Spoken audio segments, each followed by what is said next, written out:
تو وہ لوگ جو ایمان بھی لائے، اس کے بعد نیک عمل بھی کیے، نمازیں بھی قائم کی، زکوٰۃ بھی ادا کیا، ان کے لیے اللہ کے ہاں اجر ہے، اللہ اپنے پاس سے عطا فرمائے گا۔ عند ربہم لا خوف علیہم ولا هم یحزنون، تو ایسے لوگوں کو قیامت کے اس ہولناک دن کا بھی کوئی خوف نہیں ہوگا اور نہ وہ دنیا میں غمگین ہوں گے، اس لیے ان کے کہ جو کچھ مل رہا ہے ان کے رب کی طرف سے مل رہا ہے اور اس پہ وہ مکمل مطمئن اور اطمینان کے ساتھ ہے، تو ان کو نہ روز قیامت کوئی خوف اور ڈر ہوگا اور نہ اس دنیا میں کسی انسان کا یا کسی اور چیز کا خوف ہوگا، نہ ان کے پاس بھوک کا خوف ہوگا، نہ کسی اور چیز کا ڈر ہوگا، کچھ بھی نہیں، جس کچھ رب نے دیا ہوا ہے اس پہ وہ راضی ہوں گے۔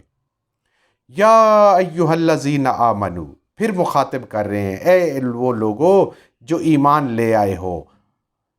اتقوا اللہ، اللہ سے ڈرتے رہو۔ یہ ایمان کا تقاضا بھی یہی ہے کہ رب سے ڈرتے رہو، اپنے رب سے ڈرتے رہو۔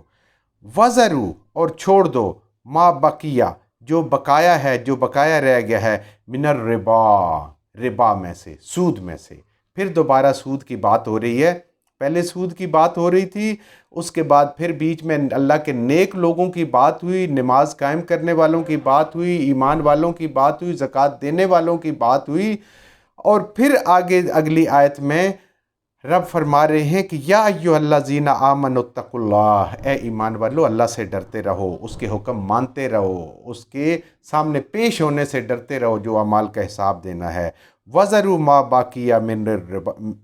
مِنَ الرِّبَا، اور جو سود میں باقی رہ گیا ہے، ربا میں سے جو بقایا ہے، یعنی اس حکم آنے سے پہلے پہلے جو وصول کر لیا وہ پیچھے ہم نے پڑھا تھا، وہ قابل معافی ہو جائے گا، لیکن جو بقایا ہے اس کو چھوڑ دو، اب وہ نہیں لینا۔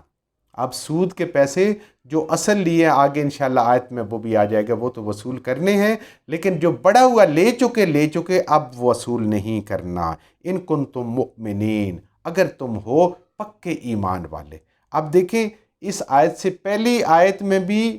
مومن ایمان کی بات، اعمال صالح کی بات، نماز کی بات، زکوٰۃ کی بات ہوئی، اور جب یہ آیت شروع تو شروع ہوئی یا ایھا الذین آمنو، اے وہ لوگو ایمان والو۔ کیوں؟ اللہ کا یہ ایک مشکل حکم ہے کہ انسان کو اپنے پیسے جو وہ سمجھتا تھا اس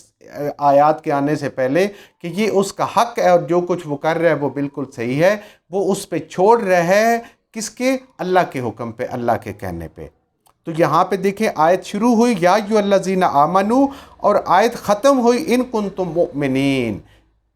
پہلی آیت میں بھی اور اس آیت میں بھی دو دفعہ ایمان کا ذکر ہے۔ ایمان والے پکے ہیں وہی کہ جو انہوں نے سود کا کام کر لیا، جو لے لیا، وہ تو قابل معافی ہے، لیکن ابھی جہاں پہ یہ اللہ کا حکم نازل ہو گیا، اللہ کا حکم آ گیا، اب یہ قابل معافی نہیں ہے، اب بقایا سود کے جو پیسے ہیں وہ نہیں لینے، وہ ختم ہو گئے۔ یہ ایمان کا تقاضا ہے اور یہ ایمان کی سربلندی ہے کہ اب وہی لوگ اس حکم پہ عمل کریں گے جو ایمان والے ہیں۔ دیکھیں کتنی دفعہ کتنا ایمان کا ذکر آیا ہے اس آیت کے اندر، کہ ابتدا بھی اور انتہا بھی، اور وہ پیسے چھوڑنے کے لیے جو انسان اس حکم آنے سے پہلے حق سمجھتا تھا، اس کا وہ تجارت تھا، اس کا ہو سکتا ہے اس پہ گزر اوقات اس کی چل رہی ہو، لیکن آج نہیں، آج اللہ نے دینا ہے، اللہ پہ یقین کر کے اس کو چھوڑ دینا ہے جو بقایا ہے۔ آج ہمیں بھی پتہ چل گیا اگر کوئی بھی انسان اس میں ملوث ہے، کسی کو بھی ہے، تو وہ اس کو بقایا چھوڑ دینا چاہیے۔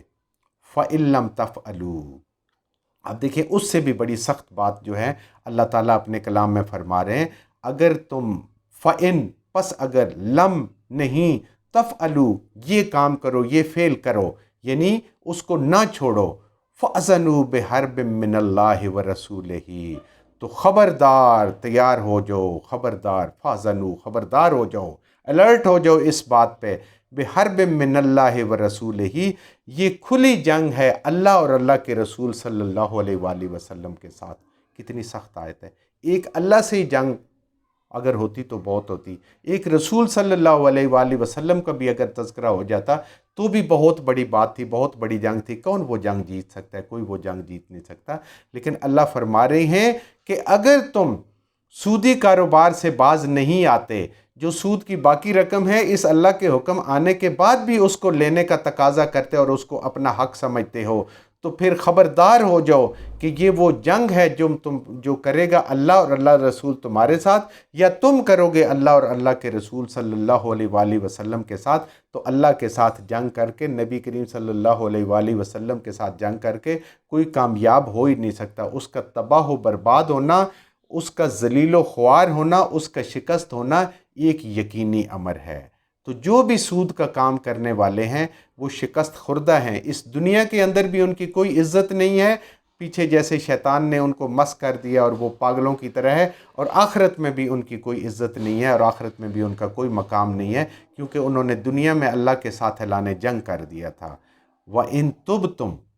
پس اگر تم توبہ کرو، پچھلے کیے پہ اگر تم توبہ کرو، فَلَكُمْ رُؤُوسُ أَمْوَالُكُمْ، تو پس تمہارے لیے رؤوسو، فلکم پس تمہارے لیے رؤوسو اصل رقم، اموالکم جو مال تم نے دیا تھا۔ اب کسی کو آپ نے 10,000 روپیہ دیا ہوا ہے، اس پہ آپ سود وصول کر رہے ہیں، یا لاکھ روپیہ دیا ہے اس پہ 1,000 روپیہ مہینے کا، 2,000 روپیہ مہینے کا، 500 روپیہ مہینے کا وصول کر رہے ہیں،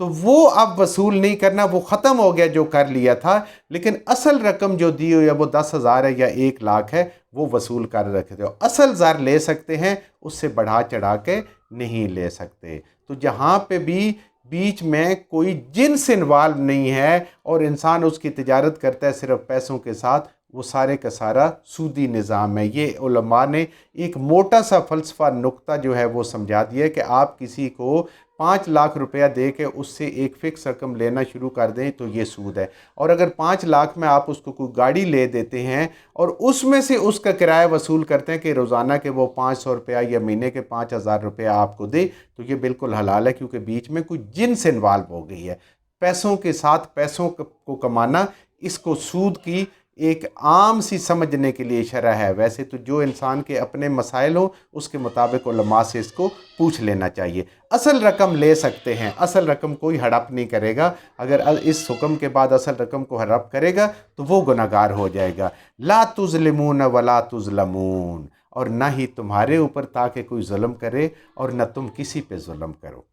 لا نہیں، تظلمون ظلم کرو تم، ولا تظلمون اور نہ تمہارے اوپر ظلم کیا جائے۔ تو اللہ کے حکم کو توڑنا، اللہ کے حکم کی خلاف ورزی کرنا، یہ ظلم ہے۔ سود لیا دیا جو کر لیا۔ اب اگر کوئی کرے گا اس قرآن کے نازل ہونے کے بعد، ایمان لانے کے بعد، اعمال صالح کرنے کے بعد اور ایمان کا دعویٰ ہونے کے بعد، تو پھر وہ اپنی جان پہ ظلم کرے گا، اور جو اپنی جان پہ ظلم نہیں کرے گا اس پہ کوئی اور بھی ظلم نہیں کرے گا۔ اب سود لینے والا اپنی جان پہ یہ ظلم کرتا ہے کہ وہ سود لیتا ہے، اور دوسرا یہ ظلم کرتا ہے کہ اس آیت کے بعد اگر وہ اصل رقم بھی واپس نہیں کرتا، کیونکہ اس کے اندر سود تھا، پرانا حساب ختم ہو گیا، وہ اللہ نے معاف کر دیا، اللہ سے توبہ ہو گئی۔